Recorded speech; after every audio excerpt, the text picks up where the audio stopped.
Hello and good morning and welcome to our class. Today is the 25th day of ER and it's also the 25th day of May, my Facebook birthday. And we are continuing the book The Four Worlds, and we are currently on page 15. We discussed in previous weeks the names of these four worlds. And in Hebrew, I should have this as a poster written up. That would be very helpful, I'm sure.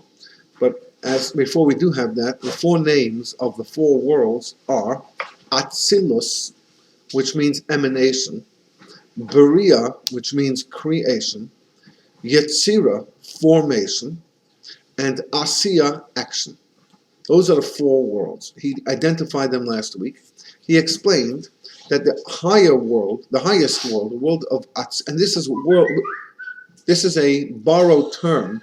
I thought somebody was whistling me. Happy birthday, you know.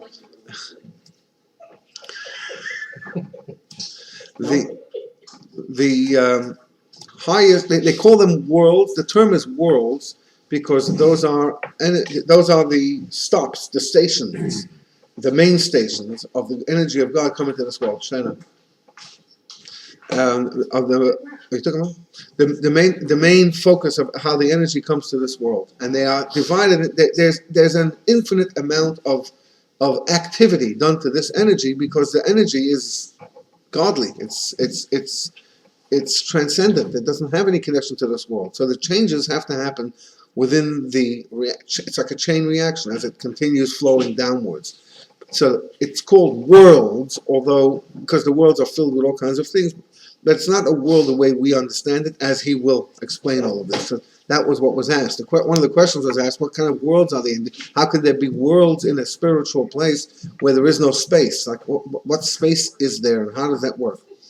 So the first world, the highest world, is called the world of Atzilus. The world of Atzilus means emanation. The word in Hebrew means eitzel, or next to, or close to, which means that this world is a world of godliness. That is, you can't tell that there is a creation here. It is intensely godly, this world. It has that spiritual godliness within it. So it doesn't feel like it's an entity on its own. It feels like this is an entity of God. That's the first highest upper spiritual world, called the world of Atzilus. Atzilus.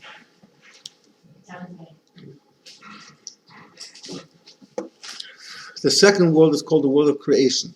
In this stage, you can already experience and feel the creation, the Beria, the creation. The creation is felt. Creation, when we say the word creation in Hebrew, bara, Bereshit bara, the first two words of the Torah. In the beginning, God created.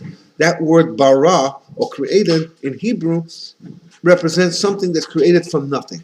In other words, you can't feel or perceive its root, its source. It feels like it's coming from nothing because what's above it, what precedes it, feels like nothingness because it's godly. It's not commensurate with what is created. It feels like a separate entity. For example, this world feels like a complete separate entity. You don't even see God in this world. You have to work hard to find it, God. So when you say creation, or the world of creation, it's a reference to something that came from nothing or from unidentifiable because it's so different. And here's where angels begin. There's no angels in the world of Atzilus. The angels begin in the world of Beria, the world of creation. The angels make it more godly. You see, the world itself doesn't have that feeling as strong as it would be in the other ones. Completely different. It's like a new creation. So you have angels beginning over here. These are very high and intense angels. You also have pretty high and intense souls coming from that second world. From the highest world, you will know those souls.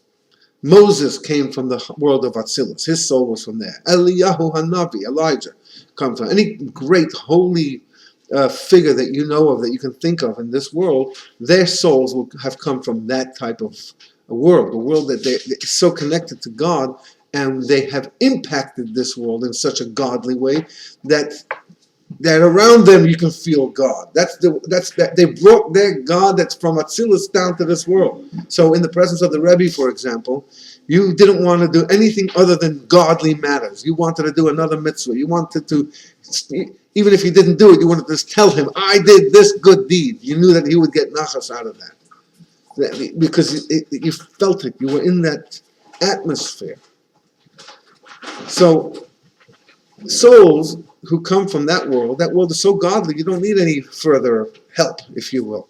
But in the next world, and we say this in the prayers, and also in the Haftorah of the first day of Shavuos, Wednesday, when we have our Ten Commandments bash over here, and we'll read from the Torah, and then we'll read a small part of the prophets in the book of Ezekiel, where it begins by what he saw in heaven.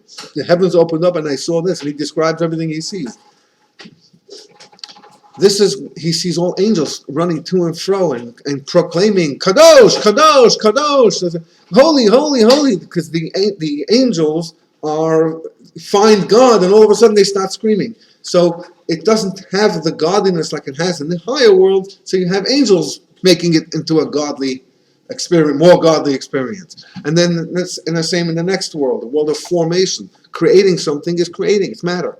When you form something, when you take a piece of wood from a tree or a piece of wood from Home Depot and you put it into form, you form the pieces. You make it small here and wider there, and you form the pieces. That's more tangible, more reality, physical reality, and so on. So it becomes a lower level of formation. And finally, the action is taking those pieces of wood and building something with it, creating something. That's the lowest world, the world of action. So those we identified last week and spoke about at great length.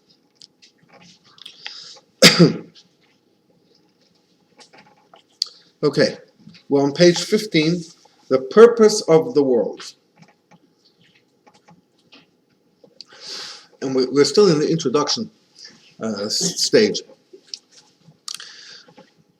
Rabbi Yosef Yitzchak makes clear that these four worlds represent a gradual descent and transition between absolute divine unity and our corporeal world, which perceives itself as being a self-sufficient and independent existence. You will have a lot of people in this world who will say, I don't believe in God, I'm an atheist. By the way, I don't believe in their God. The God that they believe in, I don't believe in that one either. The God that they don't believe in, I don't believe in that one either. Somebody once came to this Rabbi Yosef Yitzchak in the United States, and he started talking to him about some Judaism, Jewish matters. And the guy responded to the Rebbe and said, Rebbe, I'm a non-believer. You're talking to me about stuff, I don't believe in this. The Rebbe said, you're not a non-believer, you're just a bore. You're an ignoramus. You don't even know what you don't believe in. If you would study about God and you would talk to people who have the knowledge about God, which is very remote, these are not books or information that people read in books. You got to study this. And the Hasidic philosophy and what was available then was not as much as is available today, and it was all in Hebrew or Yiddish. So today it's much more prevalent out there. But this world can lead a person, if a person is willing to go down that path, to say, what are you talking about? It's all independence. I don't need God. I plant a seed and out comes food. I do work and out comes a paycheck. I build a house and I have a place to live. Where God? What God? What are you talking about? Oh, tell me your prayers are helping. Yeah. And why does my prayers didn't help when I was 10 years old and I begged God that my grandmother should be healthy and she died? That was the last time I prayed to God. I'll never pray to God again. Why should I? He wasn't there for me. These are the type of responses that you get all the time. These are people who take praying to God as though you're talking to your father, and therefore, since your father said no, there is no God, there is no father. You see, that's the mentality. So it's mysterious. In this world, you see independence. You see a lack of God. You see the world's running. Where is God? That's what you see. Now, if you start looking deeper and you start thinking and you use a lot of the information that's there and even the logical proofs that people have, which I use them all the time and nobody's ever been able to refute it. They always continue on a different stuff. Well, but what do you do about this? And that stuff. So then people start to think. So if you would walk in downtown Atlanta and see all these big buildings, and you know that somebody designed them and somebody spent time to build them, even if you weren't around, and even if there was no pictures of the construction, you're going to say that someone built it, and someone sat and planned it and conceived it and hired people to build it, and went through all kinds of whatever it was to build it.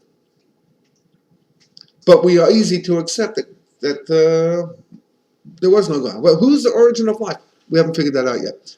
All right, so this world is created, and God wanted it to be created this way, in a way that it's not easy, it's not apparent. There are no angels running around this world. Oh, well, some of them at this table, but I mean those godly creatures that fly and scream, Kadosh, Kadosh, Kadosh. You don't have those in this world. So how do you see God? Some people don't. Some people can't. Some people don't want to, for whatever reason. So, in order for it, but God wanted it this way. He wanted us to somehow get through the veneer, the cover, and this is why this world is called the lowest world. Because if you have a person, no one in this world would create something that would be opposed to the person who created it. So if you wanted to create a community, and everyone in the community didn't like you, then what kind of community have you built? If you wanted to build a house, but nothing fits the way you wanted it to go, well, why would you build that house? If you built something that is opposed to you, or that can hide your identity, why would you do that? But God wanted to do precisely that. To be a world, that there should be a world where it's not apparent who created this world, where it's not clear, where there is what we call darkness, where there are forces who say, no, it's me. Pharaoh says, in the book of Ezekiel, chapter 37, he says, it's my river, and I made it. I created this river. How did he create the river? Because he made some tributaries and channels. It was a canal. So I made the river. It's my river.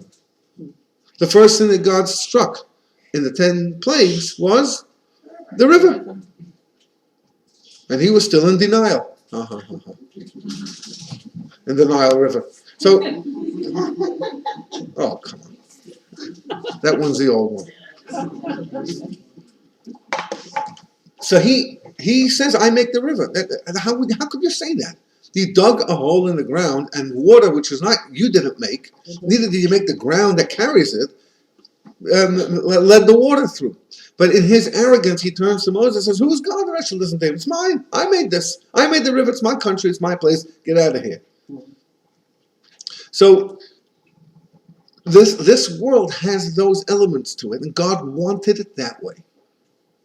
Which is, again, it's unusual that a person, in the human terms, that a person should create something that his name isn't all over it. You imagine authoring a book and not putting your name on the book. Who wrote this book? It's anonymous. Great book, beautiful, brilliant. Who wrote it? It's anonymous. Why would you do that? Who does that? You want your name because in the next book you want to sell more, and then you want to make a living out of this thing. So God creates this world, and the forces and energy of this world can be opposed to him. There's a very strong possibility, and it does happen every day, that there are people who say, I don't believe in God. There is no God here. Prove me there's a God. Show me. That's how it works. So to get from the divine energy, which is the essence of God, that's so remote of even a world, to a point where there is a world that not just is a world, but it seems independence. It seems that it has independence. That's a long, long journey. That's a long and very, the energy has to really undergo a dilution to a point where it can come to where it is what we see out there. Can I just make a comment? Robert Freeman wrote this article about believing, and it was very interesting because what he wrote was that even the people who don't believe in God, whatever they do believe, if it's evolution or whatever it is, it's also a belief. It's just as a belief. In something that they can't see. Because they didn't see. They also don't have proof of it, just like they don't have proof of that. They have proof by the outcome of what they see, but they didn't see the evolution. That's the thing. All right. But why the need for all these worlds? So let's just run through this again. Rabbi Yosef Yitzchak makes clear that these four worlds represent a gradual descent and transition between absolute divine unity, that means no pieces, no parts, just pure godliness, and our corporeal world, that means our physical world, which perceives itself as being a self-sufficient and independent existence. But why the need for all these worlds, especially as they parallel one another? Why not go straight to the point, as it were, and create a physical world? God can do anything. You say you need all this transition? God needs this transition? He can create an energy that starts in God and it ends in this world in an instant. Without angels, without worlds, and without transition. Rabbi Yosef Yitzchak addresses this question by exploring the purpose of creation. Here we get to one of the fundamental principles in Kabbalah and in Hasidic teachings. As explained in Eitz Chaim is a book that we discussed in the last 2 weeks. It was written by a man by the name of Rabbi Chaim Vital, who was a student of the Arizal. The Arizal Zal is Zichrono Livracha. May his memory be for blessing. That's just the added term of a person who passes away, and it fits into the Ari. But he was the Ari Adonenu Rav Yitzchak. Rabbi Yitzchak Loria was the Ari, one of the greatest Kabbalists ever in history. Lived in Tzfat just for a couple of years, taught what he taught, and died in Tzfat. We will be visiting him next year with God's help. His mikveh and his gravesite and his synagogues in Tzfat. Rabbi Yitzchak, the Ari, didn't write anything. His student, Rabbi Chaim, wrote all the things that he heard from his teacher, and eventually it was published in the books of Eitz Chaim, the tree of life. That name Chaim means life. Tree of life was a play on his name. So he writes in that book from the Ari, this is what he writes. The gradual descent of the worlds is necessary so that the creations know God. Those who are created beings should be able to know God. This would not be possible if the process of creation were without rules. In other words, lacking some logical sequence. We, as human beings, wouldn't be able to understand or to perceive God because we know that everything has a beginning and an end. It has to be a gradual connection. If we lived in a world without any graduality, we wouldn't be able to understand how, in our human logic, our logic can be created differently. We can have divine logic, and then we will think differently. But God didn't want us that way. He wanted us to be humans, thinking on human terms and through human terms. In other words, using whatever we have in this world as a tool, as an apparatus to get to God, to understand God. And so we look at ourselves, and when we're able to see God, we look at the world. We have to think about these things. And then in our logic, it makes sense how God works, and therefore we could connect to it more closely. When you understand how something works, you feel more comfortable around it. If you have a machine and you don't know how it works, and you just turn on a button or you turn off a button and it starts to work, you're afraid to mess it up by doing something wrong. So I don't know how to do that, so I'm just going to ask someone who knows. Well, just erase it. Yeah, I might erase the whole thing, and I don't know whether. If you don't know how it works, you're not as close, you're not as comfortable. You try to stay as far away as possible from it.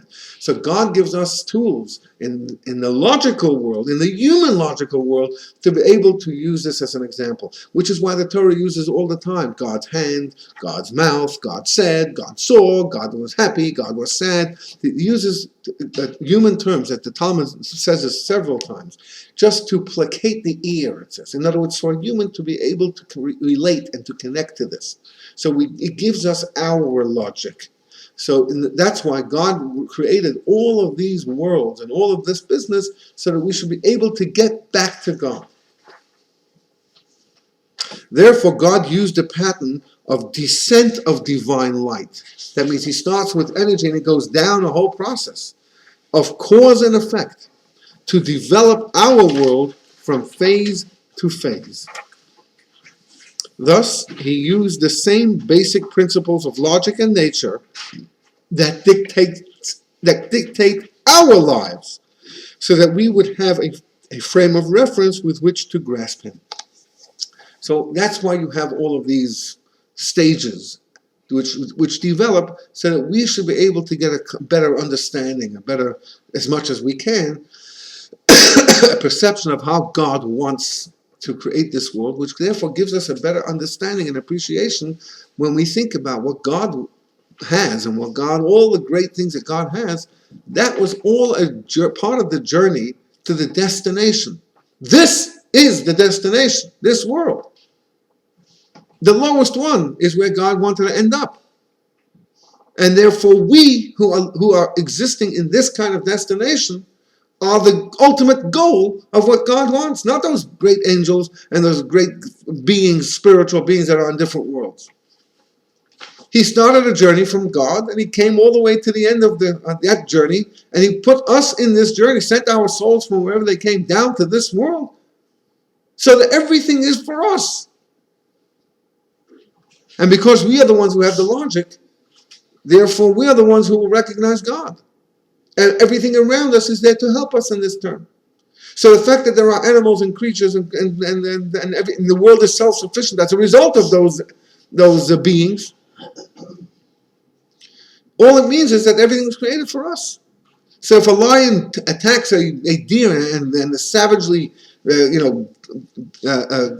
kills it and eats it, it's because that deer was not as good and not as fast, and therefore it wouldn't be as strong, and therefore it would have affected the rest of the herd. So it gets rid of that so that the world should be a cleaner place, a better place, a more healthy place.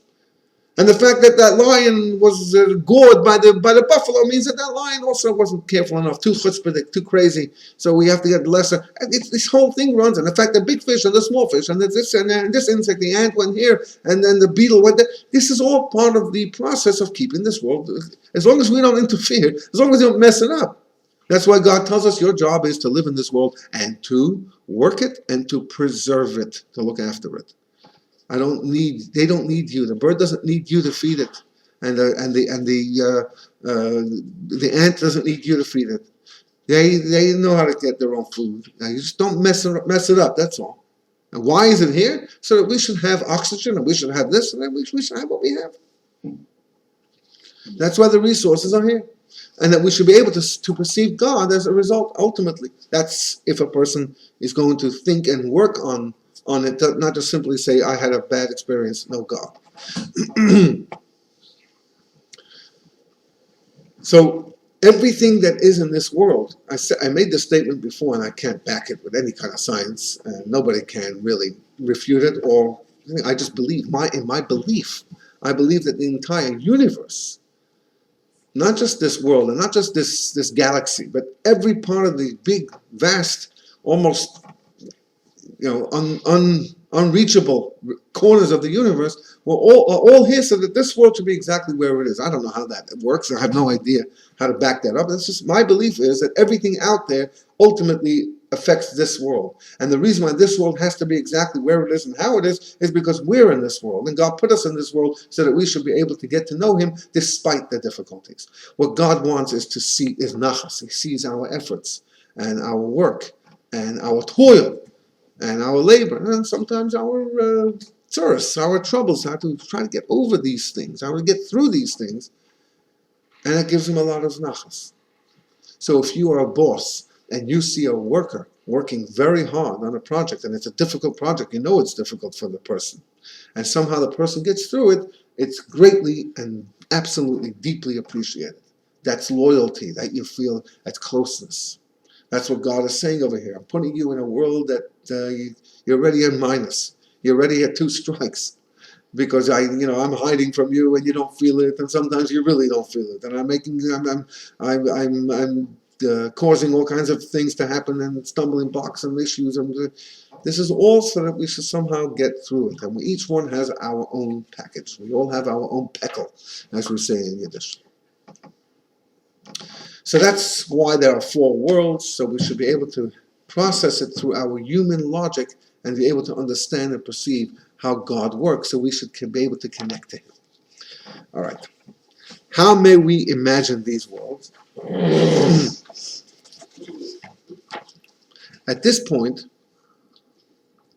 Rabbi Yosef Yitzchak explains that ultimately A physical mind cannot grasp what spirituality is. This is a very important rule when a person is studying Kabbalah and Hasidus. You are going to come to a point where it won't logically make sense. Because God is that remote, is that removed.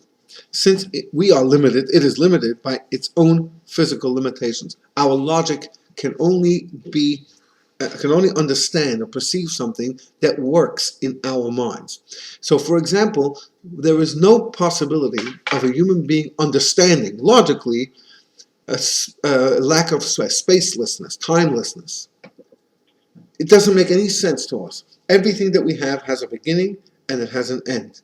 And as a result of that, it also has a time frame. You have to have a time if you're in this world. Time and space have to go together. Because we're over here, it's not over there. And 1,000 miles away from here, it's just not the same time. The sun hasn't gotten there yet. Everything with space has to have a time. So time and space come together. If you have space, you have time. Now, we can't understand what it means, no time. What do you mean there's above time? How does that work?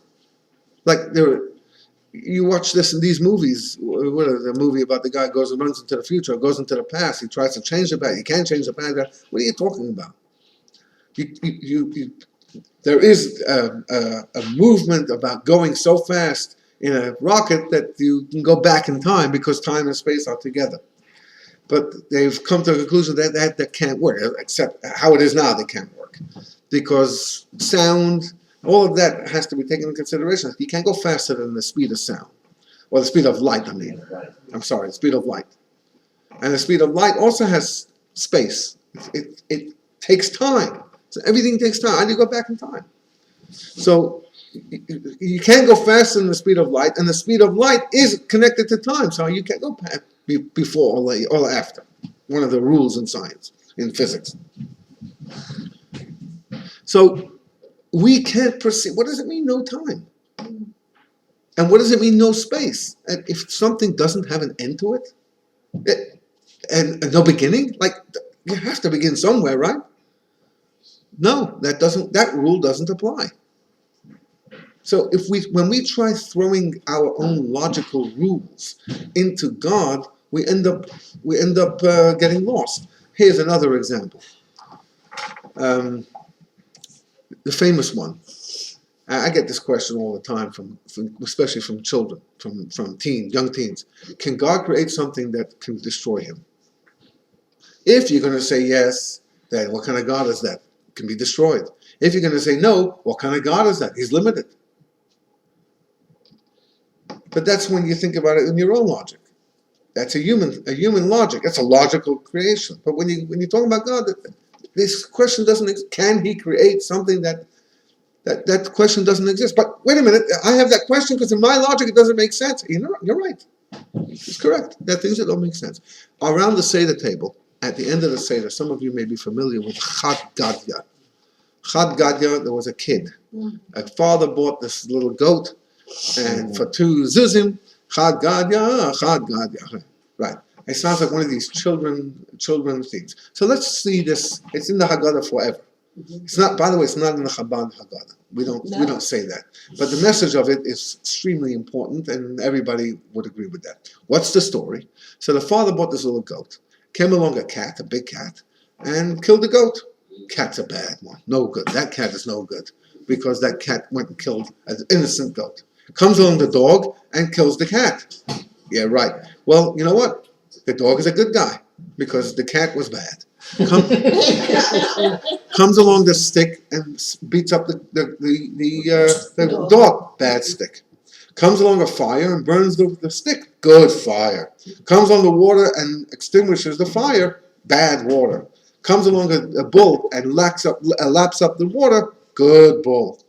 Comes along the sheichet, the slaughterer, and slaughters the bull. Bad man. No good. Comes along the angel of death and takes the sheichet. Good angel of death. Comes along God and takes back the angel of death. Is he good or bad? See that story? You never thought about that, huh? No. If you follow along the sequence, the goat was a goat. Daddy brought home a little kid, a little lamb. And then comes along a sequence, and God ends up at the top of it, and he's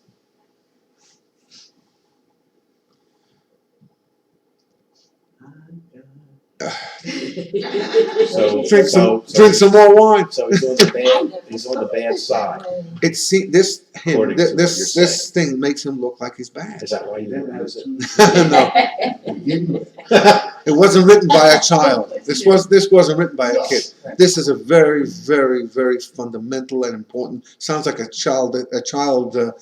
nursery rhyme, a bedtime story, but it's not. This ultimately, and I can't get the details are very, very elaborate here, and we can have a class just on this whole thing. It's just amazing what messages this whole thing sends. The bottom line, though, and just to make a very long story short, is you don't understand the logic. To you, it doesn't make sense, but from the top standpoint, it does make sense. You will not. And make every other good and bad. You could say the Zuzim were bad because they bought the goat. So the goat. Why are they bad? Why is it bad to buy a goat? Because of the end. Just like change the sequence and God will turn out good and the Zuzim will turn out bad and everything. No, you'll still end up the Whoever's same good way. turns bad. Okay. Yeah, you'll still end up the same way. But then again, maybe there's no good and there's no bad. That we can't say. But because there is bad in this world, and we see it, and we know it, and it's evil, and we have it within us as well. I'll tell you what happened. Exactly. If you want to know, I'm going to tell you what happened. What happened in the story with the goat? A verse was like No, it's not. Dad made some money. So you're saying the money that he made was made illegally. He stole the money. Isn't it what it's trying to teach, that it's all a perspective, that it's not? That it's trying to teach that our logic doesn't necessarily dictate how justice works. We don't understand and we don't perceive. That's what the whole point over here is. Because the question could be asked, I didn't want to get into this, but a question could be asked about Passover. Abraham was told by God, and this is in the Torah, recorded in the Torah, that your descendants are going to be in exile for whatever how many years, and it's going to be tough. Va'avodum ve'inu oisam. They're going to have to work hard, and they're going to be oppressed. This is a prediction that was made, and it's in the Torah. So you take it out. That big deal. So you got a guy to do it this way. You hardened his heart. You knew what was going to happen, and now you're going to show how great you are because you're going to knock this guy down, Pharaoh. So one of the answers is don't interfere. You don't know what Pharaoh was thinking. You don't know how God was thinking. This is not a logical sequence. Justice doesn't work. And this world, we are given rules and laws in the Torah, in the Talmud, in Jewish code of law, how to conduct a din Torah. Go to the Bestin, to the Jewish court system, how law should be enacted. So when it comes to, and then the questions become, well, what if you didn't know this, and what if you didn't know that about this? So the Talmud and the law says very clearly, the judge can only judge based on what he sees. Whatever details are in front of him, that's how he's able to judge. And that's the law. So put it this way. We're having a holiday coming next week. The holiday of Shavuos. How does the holiday work? There's a certain date of the month and where it comes. How does the month work? Oh, we know when the moon will reappear over the skies, in the skies over the holy city of Jerusalem. And we announce that every Shabbos before Rosh Chodesh, as we did yesterday. Rosh Chodesh, the first of the month, is this Friday. Yesterday on Shabbos, we blessed the new month, and before we did, we announced, as is customary in all the synagogues, what time, the precise time, about 5:20 in the morning on Thursday morning. If you're in Jerusalem, if you look carefully, you'll be able to see the rebirth of the moon, if you will. It goes dark for a couple of hours or something, and you'll be able to see it again if it's a clear day, and if you're out there, and if you can see it and everything else. Good, fine, that's interesting. However, it didn't work that way in the temple times. It was people who saw. You had to send out witnesses. Like everything else in Judaism, there had to be 2 witnesses. And when the witnesses returned to Jerusalem after standing on the mountains, the Judean mountains, they were brought before the court, the main court in the temple, the Sanhedrin. And they were interrogated. What time, where, what color shoes was this one wearing? It was conducted like a trial. Because a date is not just a date, it's important. Now, what if these guys were lying in the end? What if they did manage to pull the covers over your eyes?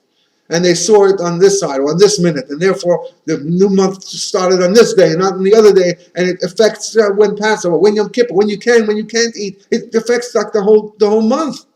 What if they were lying? Says the Talmud. It's just an example. Says the Talmud.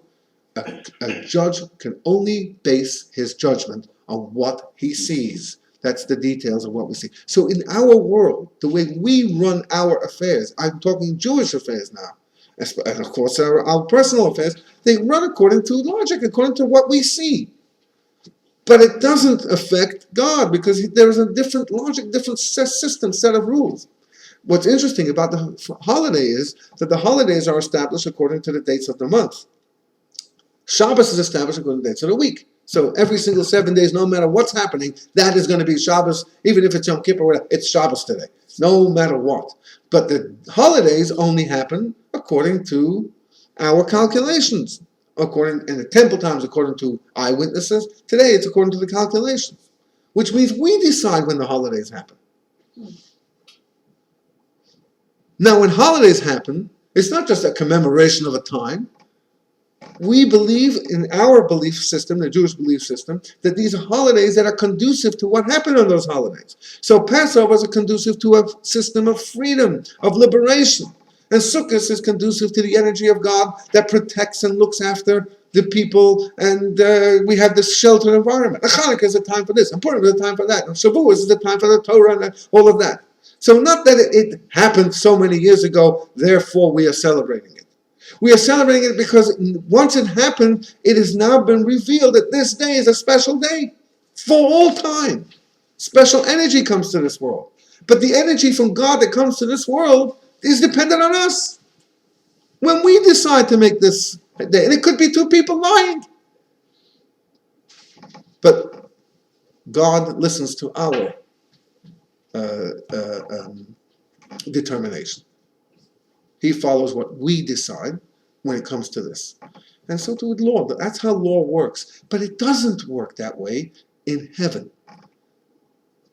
In heaven, he accepts our determinations in certain matters. But justice that's run from heaven runs according to heaven. And we don't understand. We don't perceive it. That's the Chad Gadya. The Chad Gadya is teaching us that you think it's one way, but it could be a whole different way. Because you think it makes sense in our world. And if we were the ones to judge, we would judge it the other way. We wouldn't let God finish with that. Also, it depends where in the story where you see the story beginning. If you didn't see the goat part and the cat part, you only saw the starting from the dog part or whatever, then you see the story totally different. Right, we don't have all the pieces. It's like sometimes. But even when you do have all the pieces, that's what this teaches, because we do have the pieces here. It's like sometimes you think that something bad happened to you. I'm not talking about bad, but something bad. And then in the long run, you see that was the best thing that happened, because if that wouldn't happen, you wouldn't be in this place in the present. Right. That's as you started off. But now you see it like As you began, sometimes. Yeah. That's not always the case, unfortunately. Sometimes we are left with questions. Isn't there a saying, I have it on my mantle, it says something about God, we do things and God laughs. Yeah, I mentioned Tracht and Gott lacht. It's in Yiddish. A person thinks and God's laughing. Right. Yeah, but he actually cries with us as well. He says that in the Torah many times. He doesn't like to see us in pain because he doesn't like to see us suffering, but at the same time, sometimes it's necessary for whatever reason. So when you made that comment about we made that decision when the holidays are celebrated, why didn't they pick a simple way? Like, not necessarily where it changes every year. Why didn't they just say third Wednesday, in the month? Because it is the day. That's the point. The point is that the date, the actual date. Every day is different because every day different energies are projected to this world by God. There's Sunday energy, there's a Monday energy, and within Sunday there's a morning, there's an afternoon, there's an evening. Kabbalah deciphers all of that. What Sunday can do. Sunday is a giving day because it's the day that God created light. So Sunday is a day, sun day. So it's a day that God, it's a conducive to giving. Monday is not such a great day. I was born on a Monday, by the way. Anyway, but it can be used for good. And the Talmud goes through all of this. The different energies that every day represents, and every day of the week, and every day of the month. Everything has a purpose and a reason. See, it's the zodiacs, which are rubbish, like you read in the horoscopes, because it's these are horror scopes. There's nothing there it's all based on whatever. But if you're born under a certain constellation, the Talmud talks about this. You can be born under a certain, and we've touched on this previously. You can be born under a certain under certain influences. Like Mars has a powerful pull. Jupiter, anyway, but Mars, it says, is the planet that makes people want to deal with blood. So a lot of the murderers are born under that kind of pull. So the Talmud says that's not fair. That's not fair because you have people, human beings, Jewish human beings who are told don't murder, don't do this, don't harm. So that's why God creates a bris. God creates a shoichet, someone who slaughters animals. I've learned all the laws of slaughtering, and I've learned.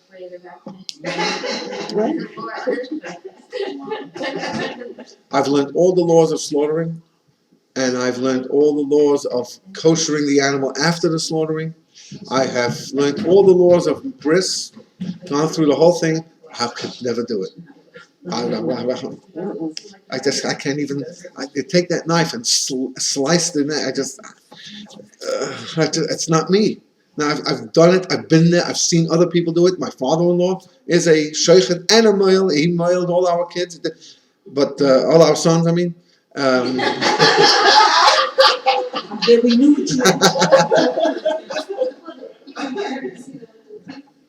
But I've stood there, I've watched it, but I can't even imagine. The only time I've done bris is on people who are dead. I've done it twice on a person who passed away, some immigrants from Russia, and they had to be buried, and you're supposed to bury them after you do a bris. So I've done a bris on, and a stillborn baby once was, and I had to do a bris on that. But otherwise, there's no blood, by the way, and you don't have to worry about doing it. You don't have to worry about killing them. That's you don't have to worry about cutting too much or too little. All right. Anyway, so that's the only time I've done it, and it's been dead skin. Otherwise, I can't bring myself. When they offered in the post-rabbinic studies that I did, it's like the graduate school type of studies. They offered to either learn Chevra Kadisha, burial society, or to slaughter. I said, I'll deal with a dead body, but I'm not killing anything. I couldn't bring myself to do this. So people who are created in a certain way, so it's energies of different times. It's not a day has Mars. It's an hour within a day, and so on and so forth. The energies that come from God are varied throughout the day and throughout the month. So everything is important. So it's not the third Wednesday. That's an irrelevant, insignificant. Memorial Day is on the Monday. What does that mean? I've been in Israel for Israel's National Memorial Day. Over the last 10 years, I've been there 4 times together. In the last 9 years, I've been there 4 times. And the Memorial Day is so real because everybody has lost either a relative or a very close friend, a neighbor. Everyone in Israel has. 25,000 people have been murdered in the span of 60 years in wars and in terror. So everyone knows someone who has been taken, who has been murdered. So it's Memorial Day. People stop and people think. There's no barbecues, no baseball games. It's a serious, solemn day, and it's always on the same date in the month, not on the day of the week. So over here, Memorial Day is a time to get off from work, a time to be with family. It's nice. I'm not complaining. Believe me, Memorial Day is beautiful. It's just the last Monday in May, so it signifies the end of school, yay, in the South, and it signifies a long weekend Thursday, Thanksgiving, not a good thing. You should have Monday as well. Monday, so you can start the week a little late. Anyway, I'm good, but it's not significant. No one's thinking about the Memorial Day. If you don't know anyone who died in the wars, then you enjoy Memorial Day because it's a day off. It's a day off. So it's not so over here in America. It doesn't really necessitate a date. It's a day to memorialize. Some people will go to the cemetery and put a flag in there or something. It's a memorial. It's not a memorial time of where you specifically can go and think of all the personal connections that you have to. You weren't thinking of that. No one was. Most people don't even realize what Memorial Day is. It's Memorial Day. It's time to get off. My baby's just at that price. That's a good one. I take back my question, now that you've given this explanation, I wouldn't have asked that question had I thought about it in that sense. What was the About a question? specific, well, I can't, Oh, well, the- why isn't it the third Sunday or whatever? But that makes a lot of Right. sense and logic to me that it should be that way, so I So withdraw my question. in today's day and age, no, it's important to have this discussion. Today's day and age, you have a calendar, so you can prepare yourself. You can plan. We know that Rosh Hashanah is in 17 weeks from Wednesday night. We know that. It's on the calendar. It's there. 17 weeks, that's it. The year has only 17 weeks to go. However, in the temple times, you didn't know what day Rosh Hashanah would be. It would depend. Every month could be either this day or that day. You knew the vicinity. You knew around when, but you didn't know when. You couldn't prepare that way. In fact, no one knew when Rosh Hashanah was, and that's why there's 2 days of Rosh Hashanah even in Israel today. You didn't know when it would happen, because it was the first day of the month. It is the first day of the month. All right, back to the discussion. Well, I don't know how we got this far, but we talked about the Chad Gadya and the little goat, and therefore the knowledge that we have, the logic that we have, does not necessarily work in the spiritual realms. That's what he's saying over here. Ultimately, at this point, Rabbi Yosef Yitzchak explains that ultimately a physical mind cannot grasp what spirituality is, since it is limited by its own physical limitation. However, it can have an indirect perception of spirituality. The mind can know that spiritual realms exist, that there can be levels and manners of existence outside of our comprehension, without knowing exactly what these levels are. The Chad Gadya is one of the examples. This concept, as well as the concept of differentiation between spiritual entities, the difference between the spiritual entities at this Atzilus world and the Berea world and in this world and that world, the differences between them is elucidated by means of an example of a person's own inner soul powers. A person knows of the existence of these powers and that they are different from one another, and furthermore can feel them. A person knows that the eye to see and the ear to hear are different energies, and the nose to smell and the mouth to speak are completely different energies. You can't see through your mouth and you can't hear through your nose. He also knows their characteristics by observing their perceptible effects on him. So he knows how hearing can affect him, how seeing can affect even more. Much like the spiritual entities mentioned before, the knowledge of these soul powers is indirect. In other words, you can't know how hearing works from the fact that you can hear. You are not an expert on audiology because you have audio, because you can hear. You can hear, therefore you know that there's something going on inside of you, but not necessarily would you know unless you learn, study, and experiment and do all these things that the audiologists do. And the same thing with ophthalmologists, and the same thing with everything. You don't know how these things work necessarily just because you have them, just because you use them, just because you live with them. You don't know that. From all this, Rabbi Yosef Yitzchak proves that there is a spiritual time and space that applies to the soul powers, as is evident from the fact that they are limited. Soul powers are also limited. They are just not at all like the time and space we know of. This is clearly understood and sensed, albeit in an indirect manner. The same is true with regard to spiritual realms and worlds. So that's how it is today. An understanding that there are things that we don't understand.